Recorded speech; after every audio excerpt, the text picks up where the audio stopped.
Welcome to Samba Samba. Enjoy the video. In this video, I will explain how to remove a Ford Escape dashboard. First, prioritize safety by disconnecting the negative battery terminal to prevent electrical issues. Next, gather your essential tools, including various screwdrivers, a ratchet set, and specialized trim removal tools. Having everything ready beforehand will make the process much smoother and more efficient. This preparation ensures a safe and organized start to your project. Now, let's start by carefully removing the various trim panels. Use a plastic trim removal tool to avoid scratching surfaces, gently prying them away.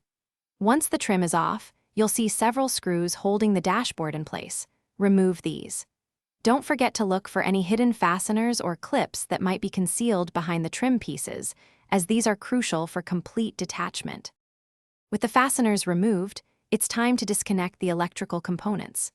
Carefully unplug all wiring harnesses and connectors attached to the dashboard, such as those for the radio, climate control, and instrument cluster.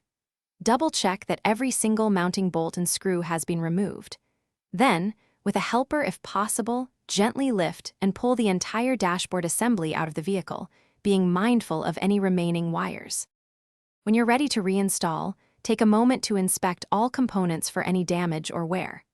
Reconnect all electrical harnesses firmly, ensuring each connection clicks into place. Before fully securing the dashboard with all screws and trim, it's a good idea to reconnect the battery and test all functions like the radio, lights, and climate control. This ensures everything works correctly before final assembly.